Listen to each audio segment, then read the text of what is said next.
Bientôt 9h, merci d'être avec nous sur LCI et bienvenue si vous nous rejoignez dans votre matinale week-end. On va revenir dans le journal avec Jordan Olivier sur cette attaque terroriste, attaque au couteau qui s'est déroulée hier sur un marché de Mulhouse.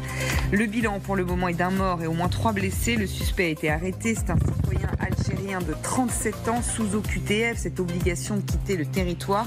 On retrouvera d'ailleurs sur place à Mulhouse notre journaliste Ninon Pigagnol. Et après 9 mois de traque, fin de cavale pour Mohamed Amra, ce narcotrafiquant qui s'était évadé en mai dernier dans des conditions spectaculaires. Il a été arrêté en Roumanie hier avant d'être transféré prochainement en France. Et puis 60 millions d'Allemands sont appelés aux urnes aujourd'hui pour les élections législatives. Le Parti démocrate chrétien est favori, tandis que l'AfD, l'extrême droite allemande, n'a jamais été aussi haut dans les sondages. Infos et décryptage à suivre dans ce journal avec Magali Barthès dans un bureau de vote à Berlin. Bienvenue à toutes et à tous, votre journal à 8h est présenté par Amal Laoui.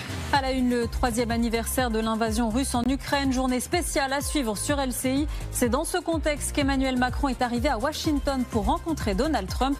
On retrouvera notre correspondante sur place. Du nouveau dans l'affaire Mohamed Amra, selon nos informations, 3 nouvelles personnes ont été interpellées ce matin. Les détails dans ce journal avec notre envoyé spécial Noël Lee. À la une également, l'ouverture du procès hors norme de Joël Le Squarnec, ce chirurgien considéré comme l'un des pires pédocriminels de l'histoire judiciaire en France, est accusé de viol et d'agression sexuelle sur des centaines de patients. Et puis un avion d'American Airlines a dû atterrir en urgence à Rome après une alerte à la bombe.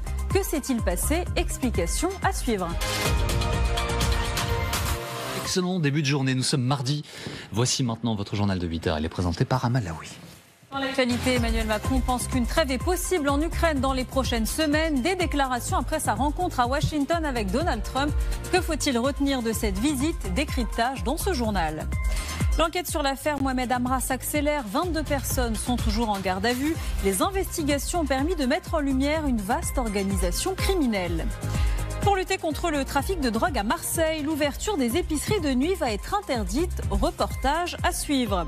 Et puis ce nouveau rappel massif du groupe Stellantis après les airbags défectueux. Cette fois-ci, près de 68 000 voitures, pour la plupart des Citroën, risquent de prendre feu à cause d'un problème de moteur.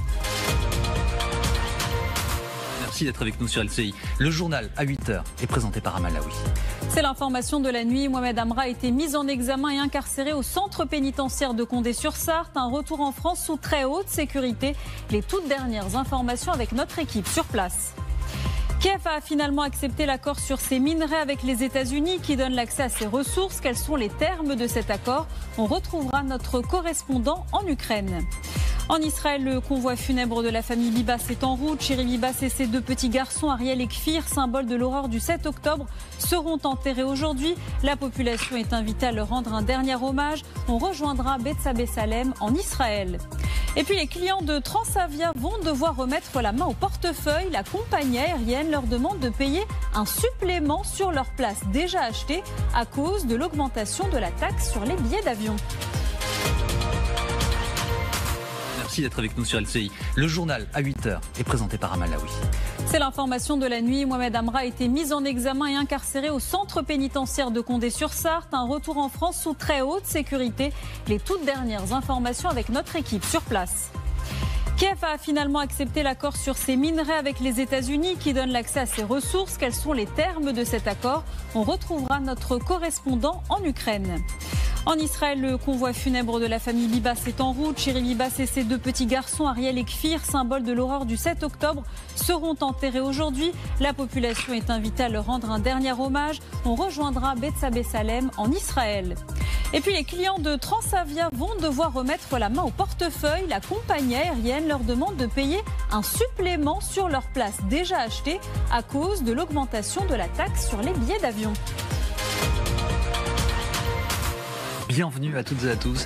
Voici maintenant votre journal. Il est présenté à 8h par Amal Laoui.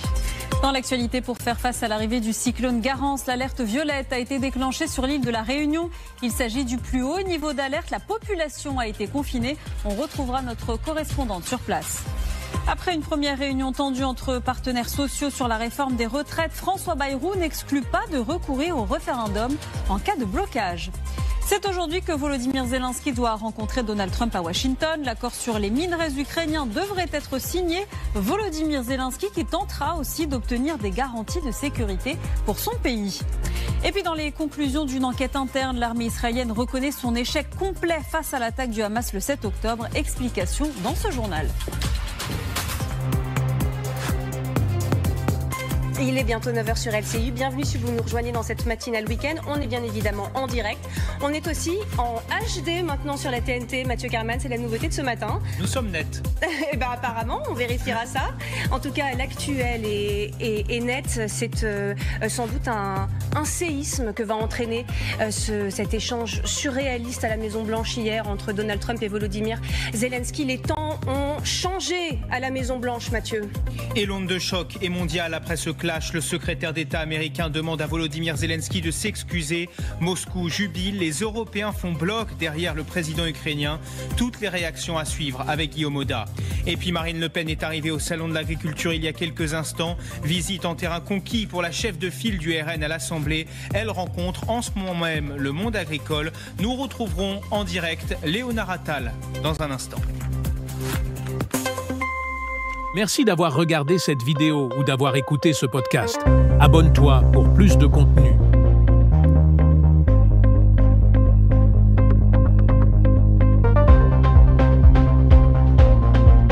Merci d'avoir regardé cette vidéo ou d'avoir écouté ce podcast.